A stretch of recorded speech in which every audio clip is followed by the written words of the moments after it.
Well, hey there. Welcome to another edition of What Barrie's Talking About from Barrie 360. I'm Dan Blakeley. On this week's program, the Trump tariffs. They haven't had a huge impact on Canada just yet. They will have an impact eventually, but Barrie Chamber of Commerce CEO Paul Markle thinks we can weather the storm. In fact, he says there are ways for businesses that would be hit hardest by the recently announced 35% levy to work around them. He tells us how and offers more insight and advice. Simcoe County Rovers head coach Zach Wilson looks back on the team's championship season, where it's been, where it's going, and how they've been celebrating their first championship. And here's your chance to get a few friends together to chase the opportunity to brag about how you pulled a tractor trailer for a good cause. We get the conversation started after this.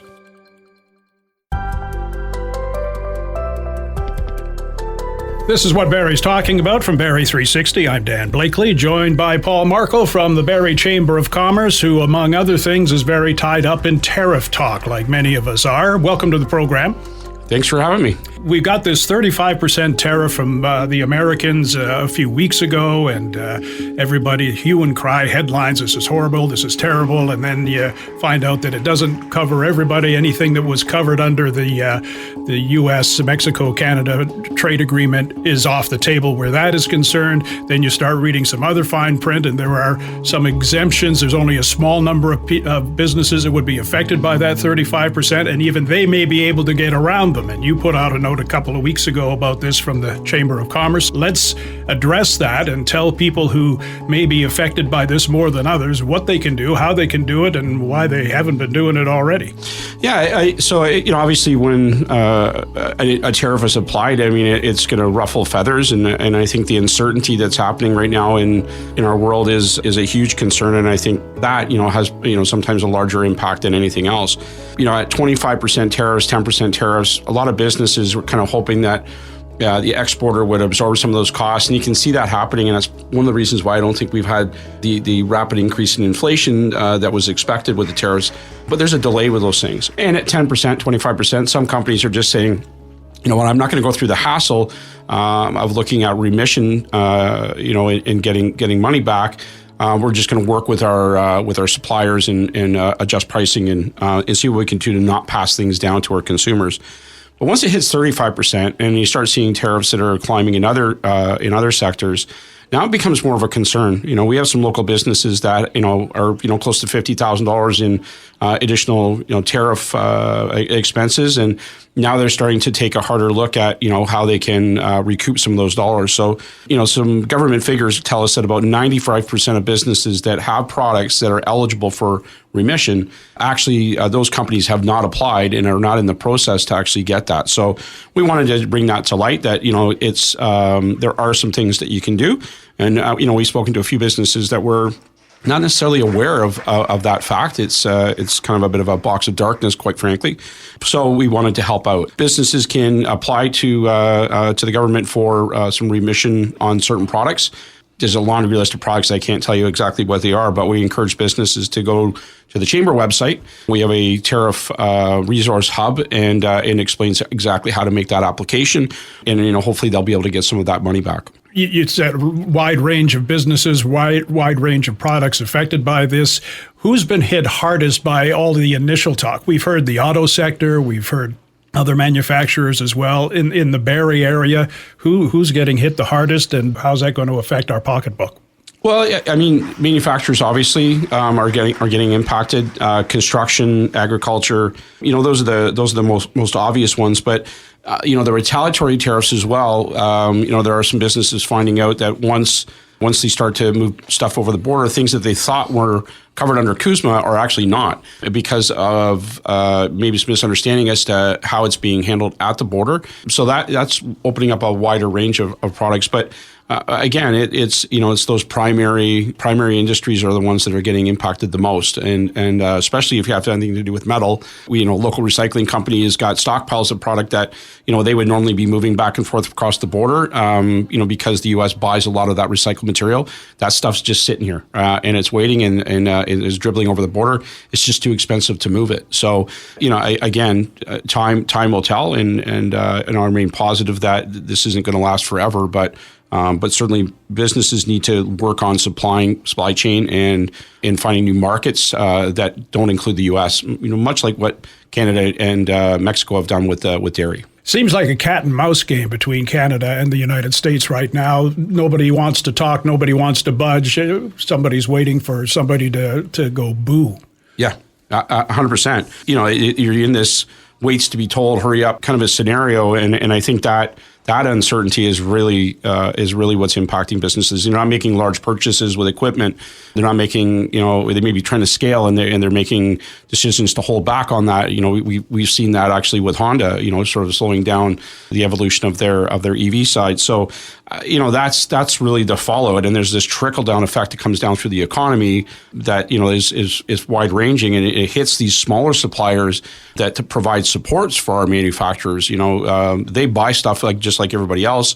And so if they're slowing down and not buying, then it starts to impact down through the economy. So this needs to end. And I think what our federal government is doing is wise, but there's a timeline on all of this. And what we really need is some direct action, I think, in the very near future. You say what the government is doing is wise. How so? Can you expand on that for us? Well, I think, when you focus in on interprovincial trade, that helps to strengthen our country and our economy. When you find new markets, when you make deals that are outside of where we're having problems that allow our businesses to move their products to new markets, or expand, existing trade agreements, that's wise. I think when you don't, bow to the pressures that are coming from the U.S., they rely on us. If you look at aluminum in particular, that market cannot exist without aluminum coming from Canada, and that's just because we're heavily resourced with material. So, in the end, they can put as much pressure as they want, but they still need that material, and they don't have the time frame. And when Americans start having to pay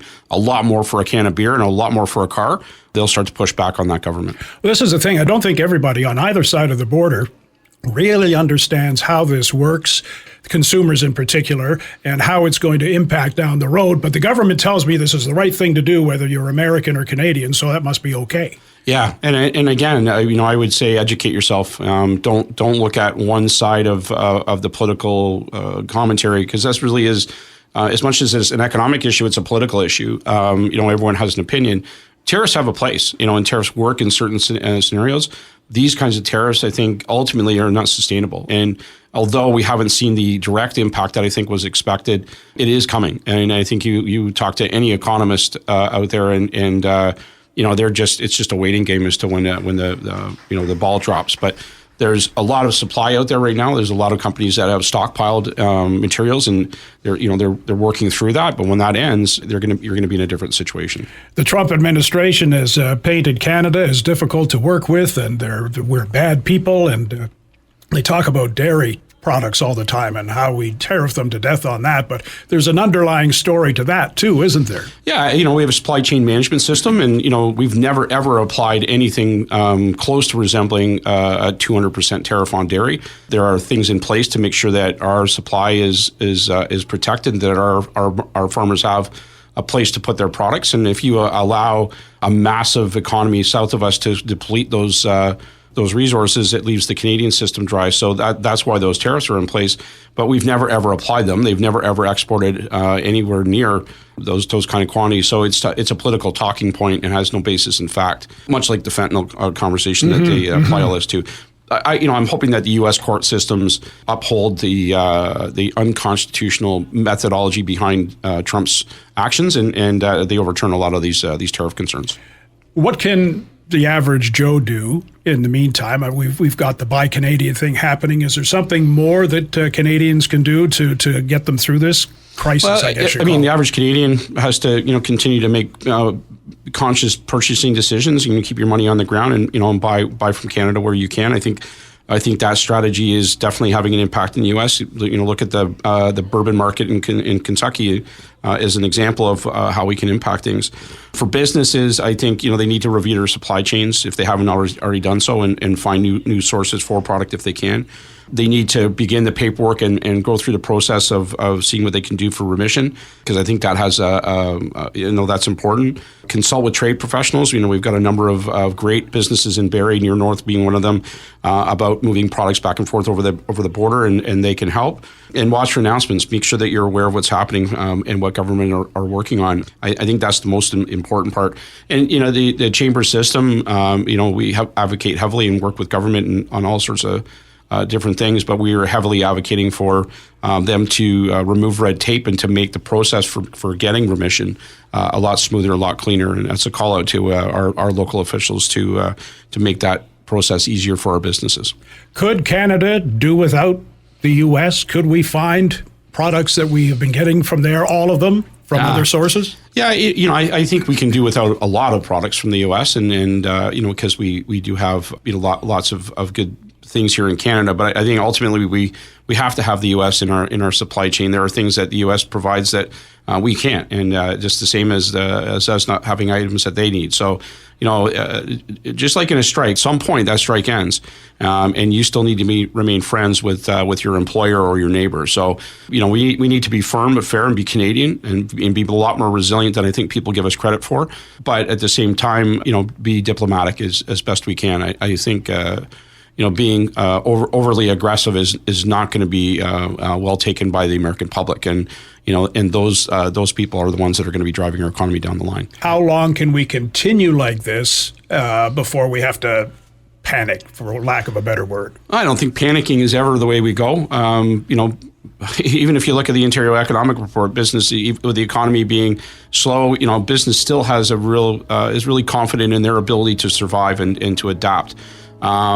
In terms of how long we can survive, it really depends on inflationary pressures. If you were a child of the 80s and you had a house back then at 16 to 18% interest rates on your house, we survived that, and we'll survive this. So, the timeline, sooner rather than later would be the hope.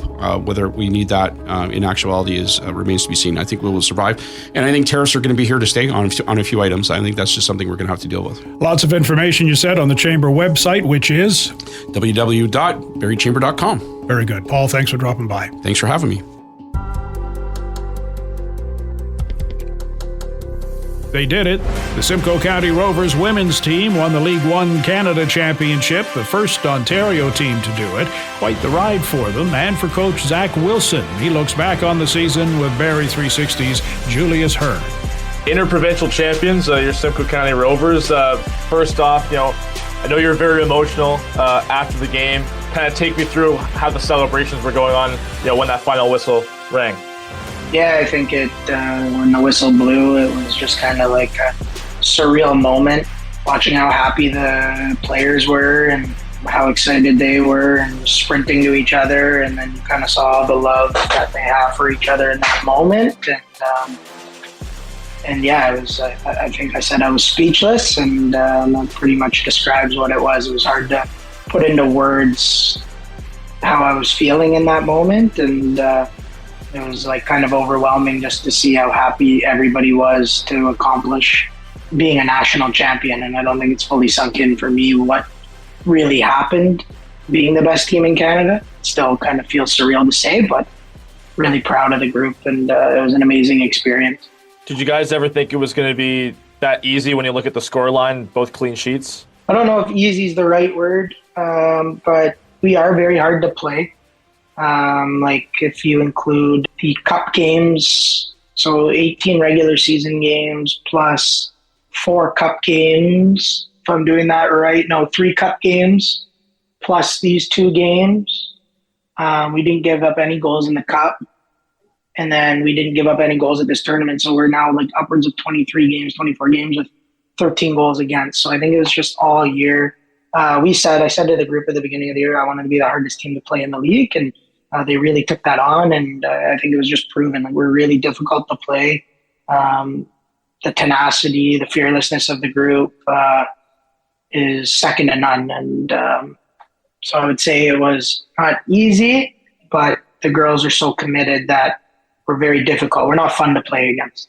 And you said it right in that post-match interview, and you said it to me before, mentality monsters being the motto of this team, kind of the title of this team. Where did that whole title kind of start from? I said it, and they kind of were having a dig at me, like they were having a joke, like they laughed and they started talking about it, and just kind of like spun into this thing of like they really believed it, and like really what it is for me was just like not that they're just warriors on the pitch, but they're warriors in their minds. So like they're mentality monsters. So like it was almost got to a point. Well, it is at a point where they were so stubborn that they knew that they weren't going to lose, regardless of what was happening in the game. We could have calls going against us. Maybe it wasn't our best day, but they just found ways to win games, regardless of the situation that way they were in. And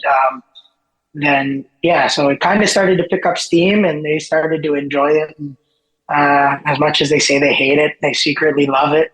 And then in the last game against Vaughan, where we needed to win, I was going in for the pregame speech, and then they were all wearing these bucket hats, and all on the bucket hats had the Simcoe Rovers logo, and then the mentality monsters are on the hat. I had the hat. It's in my car, but so then all of a sudden I'm like, oh my gosh, like that's really funny before the biggest game for us. So I knew they were loose, and then win that game, and then we go to nationals, and we were just they wore the bucket hats at nationals, and just kind of kept going. And I think in the tournament you really saw that they were mentality monsters. Like nothing was gonna break them. They were unbreakable. They would never fold, and regardless of what was thrown at them in the highest of moments, like the girls never broke. And I think it's kind of how it started. How difficult was it to have only one full day of rest in between knockout games? It was difficult, but you know what? They're a funny group. They went to the West Edmonton Mall, and they were in bumper cars. They were on the roller coasters. They were doing things you probably wouldn't be thinking you would do, but we were doing things like all season, like match day -1s. We were going to Dairy Queen and having blizzards. And so I don't know. They just fought through it. We had the right food, though. Like they had Greek food the night before the game. And you know what? It was really just about, they just really wanted to be together. I think they knew that this was it. This was the pinnacle, and they wanted to enjoy every moment together, because who knows if that group's ever going to be the same again. So when they were in Edmonton, like I was coming out of a restaurant and I heard people in the lobby, and I was talking to the staff. I'm like, there's absolutely no chance this is anybody but our team. And they're in the lobby playing Among Us, or they're like having a laugh in the lobby. And it's like everything they were doing was together. So the night before the final, like they wanted to have a movie night. So a bunch of them watched a movie together instead of going to this function that League One Canada was putting on. And they were like, no, we don't want to. We want to just be together. And I was like, okay. Like, and I think that's probably the best way to describe it. So from a rest standpoint, it was probably difficult, but a lot of these girls are used to kind of playing back-to-backs, especially in university. How different was the kind of the pageantry of the whole tournament compared to what you guys have experienced all year long? Yeah, well, obviously with the one soccer, it made things kind of go on to another level where when you go back and you watch it, there's your tactical formation. They're talking about some of the players. They're talking about insights within the team. I talked to Mackenzie early on, and she was fantastic, and that's how she started to hear about the mentality monsters, and then they're talking about the mentality monsters on their post, and I think that also probably picked up steam because of that. I think it was really cool for the players just to be able to show themselves on the national stage, like what they're all about, right? Some of them are full-time in their careers. This was just like, oh my gosh, like what just happened? And then some of them are wanting to go and aspire to play pro football, and obviously they made a name for themselves at that tournament. Hopefully some people really take a look. And as I said to you, like we're a predominantly U Sports team, and now you're a national championship team. So that whole starting lineup was U Sports going into that game in the finals. Arguably the most important player for you in those two games, another U Sports player, Tegan Hanley. How important was she, especially on set pieces in that tournament and kind of all season long, because that's something that she's really excelled in? Yeah, Teague's, it's hard to put into word, Tegan. She's just a ultimate competitor, ultimate gamer, loves the game of football. She's 19 years old, which blows my mind. She's so young with such a high upside, can hit with both feet. Just everything you would want in a player and a teammate is Tegan had. I think what's cool with her is she's not at a big school. She wasn't in a big club last year playing. She was playing League Two. So I think it just shows there's a kid that was playing League Two football last year and then comes to Simcoe, starts every game for us in the Premier as a 19-year-old who's never been in this type of environment before. And she adapted so well. And then on the biggest stages, she hits an Olympical and then she hits a set piece to put us up 1-0. And she wasn't scoring a ton of goals during the year, but she was doing all the little things right. And her teammates love her. If you ask any of the teammates, when they ask about Tegan, they'll probably say she's hilarious, she's a character, but she's also an unbelievable football player. Did you notice that maybe the national coverage from One Soccer or by League One Canada was something that was so different to a lot of these players, especially with some that don't get the attention that they do in university? Yeah, I think it was different for all of us. Because halftime they're asking me for an interview, and I'm kind of like, "What are you talking about?" So I can't even imagine them. So I think it was so different for them.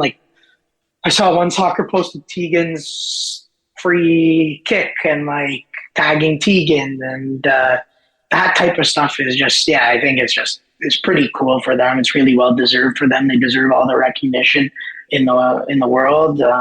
First League One Ontario team to ever do this. First League One Ontario team, I think, to even be in the finals and then to win it and bring the cup back to Ontario is impressive. And it's crazy thing is a lot of these girls had no idea who each other were, and now they're going to be friends for life. The group chat is still crazy, and I think League One Canada really put on a great thing for them and really gave them a platform to perform. And we owe credit to Daniil. He came with us on that trip, and he's obviously got his own platform, and he's helping the girls on his platform. So it's pretty cool, the club, from that standpoint, and the support that we got. What were the celebrations like post-match, and what might the celebrations look like once you guys have kind of settled back in Ontario? Post-match, one of our coaches got a couple things for them to drink and some champagne to pop, and they popped it in the parking lot, just outside of our bus, outside of the hotel. Had a lot of fun there, and then there was this water slide that was in the hotel that the girls loved. So they were ripping down the water slide, jumping in the pool. I ended up jumping in the pool and all my stuff. And it was weird because we were flying out that night at midnight. So we had this 3-hour buffer of really high, and then oh my gosh, we got to go on a plane. And then it's weird because we basically all dispersed after that, right? Probably didn't get as much time as you would have wanted with everybody. And it's probably still sinking in for everyone, what they just did. But, Jen went back to school, Tegan's back to school, Steph stayed, she's going back to home in Vancouver. A lot of people are working. I'm back up in St. Catharines now. So it was a weird one in which you win this thing and then we have this celebration and then we fly and then we're all dispersed in different areas, and probably the next time we'll see each other is at the League One Awards, because I'm sure there's going to be a couple girls winning some awards. What are the next steps, maybe even for you? I know you're the head coach at Brock now. Yeah, I guess next stops for me are just I got to flip my hat right now, and Brock season's kind of getting ready. U Sports is going, and it's my first year here. So, and yeah, a new challenge kind of await. What he just did at Simcoe, you never know if you'll ever get to do that again in your career, right? And I'm fortunate enough that I was able to head coach a group like that really came together and trusted me and the staff, and we trusted them as much. And honestly, it was probably some of the most fun we've all probably had. Is going to be, I think, the takeaway at the end. I said it before the tournament, and they made fun of me. You have to have fun playing football, and if you're not going to play your best football. And they were like, Zach, that basically means the same thing. So they were having to dig at me, but I think from a player standpoint and a staff standpoint, it was probably some of the most fun football we've ever been a part of. And I think we'll cherish that as kind of time goes on, but I don't think it's fully sunk in what we really just did. They haven't lost a game since April 26th against North Toronto. like 20 games unbeaten. Like some of these things are unheard of. You're going up against the National Development Center in North Toronto. We know is affiliated with AFC Toronto. So there's a close connection there. So probably from a player personnel, it's for them, they're recruiting. And we were just a group that probably had the best chemistry. We were the best team. And I guarantee you we had the most fun. And that's why we are where we are, I think. How many of your players, or which ones do you know, or might be getting some NSL looks coming up soon? God. I don't know yet, but they really should. I think a lot of them can play in the NSL. So I really hope some NSL teams start to look and see the talent that there is in Canada with the Canadian players that are playing within Canada. Because I think there's a handful on the squad that can go and play in the NSL and help multiple teams achieve what their goals want to be. I've seen it firsthand, and some of the girls that were in League One last year are in the NSL. So there's a bunch of them that I believe can play in the league, and hopefully we're able to see that in the next little bit. But who knows? Zach, I really appreciate your time. Thank you so much. Congratulations on the national championship, and good luck in your U Sports season coming up. Thank you very much. Thanks for having me. This is what Barrie's talking about from Barrie 360. I'm Dan Blakeley, joined by Rachel Curran with special events at ALS Canada, and Tony Mangillo, captain of the No Ordinary Joe's team, taking part in a special fundraising event coming up at Georgian College in Barrie. Usually it's a transport truck that does the hauling, but Tony, you're looking for people to actually haul the truck. That's correct, Dan. My team, No Ordinary Joe's, it's 14 members on our team, and we're going to be trying to pull a 42,000-pound transport truck, 100 meters, all in an attempt to raise some awareness and raise money for ALS Canada. A very special cause from my family's perspective. My father, Joe, who our team is named after, passed away from ALS back in 2010. And this will be our fourth year competing in this very exciting and worthwhile event. So, fourth year for you competing, but this is the first year in Simcoe County? That is correct. Yeah, the prior 3 years we competed in York University. So that event is September 20th this year, and this is the first year, the inaugural year for the Simcoe County event, and that's taking place October 19th at Georgian College. So we're looking forward to making the trek up to Barrie from Markle, and we're excited to sort of set the tone for that event. All right, so you're one team. You're looking for other teams to take part and compete against each other, I take it. That's correct. Usually the event, so 100 meters, generally somewhere in the 1 minute 105 is the range, and we're looking for other teams to compete against. We've won the event in Toronto 2 of the last 3 years, so the team is excited to sort of, as I said, set the bar for the Georgian Bay or for the Simcoe County event, and we're looking forward to having a lot of competitors out to raise a lot of money and a lot of awareness for ALS and have a lot of fun competing. It's not easy pulling a transport truck, as you could imagine. So it definitely is as much physical as it is mental, because it's pretty daunting when you're staring at that big truck and all you have to pull it with is a rope in your bare hands. So I bet.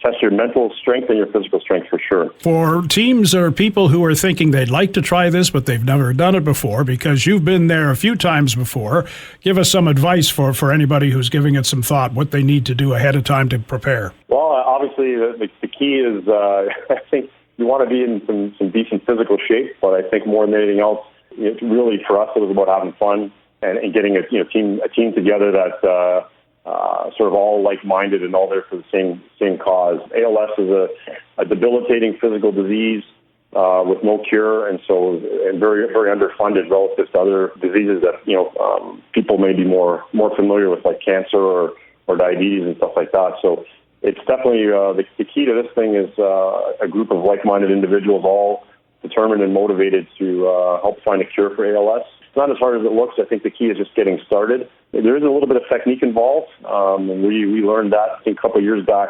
The very first event we attended with ALS Canada, they had an individual there who pulled the truck portion of the trailer by himself, and so he taught us the technique. It's about staying low to the ground and using your leg strength to really pull this vehicle. So We think we've got the techniques down pat now, and we'll be happy to demonstrate that the day of the event. How big an impact does ALS have on Canada? How many families and people are we talking affected by it? At any one time, there's about 4,000 families or 4,000 patients, so 4,000 families dealing with ALS. It's relatively, I guess, small maybe compared to cancer or some of these other diseases, but unfortunately, there's really no cure for ALS. And that's really what we're trying to raise awareness and raise funds for, to help find a cure. There's some treatment options, but they're limited. And I can tell you, it's as tough on the individual as it is on the families. And so I think just having the ability to provide support to those families and just being able to help coach people through what an ALS diagnosis means. So obviously, an ALS diagnosis is effectively terminal. Usually the life expectancy is about 3 to 5 years. So it can be pretty overwhelming for families to deal with on their own. And so I think having that support of ALS Canada there and some of the treatment options to help deal with some of the symptoms, and certainly having the supports, whether it be wheelchairs, special beds, and other apparatus, medical apparatus like that, I think makes a big difference in that journey. So it really is extremely important and near and dear to my heart and the hearts of all the members of our team. So, Rachel, let's bring you in here. What kind of goal do you have in terms of fundraising for this? So for the two events, we have a combined fundraising goal for 2025 of $379,000. The Simcoe County event goal personally is $121,000. And how do people get involved? You're looking for teams of up to 14 people? Yes, teams of up to 14 people. Currently, we do have 5 confirmed teams, so we are looking for more, and we do have room for more. But so far, it's been really neat to see how the communities come across this event and really want to get involved. So we're very thankful for that.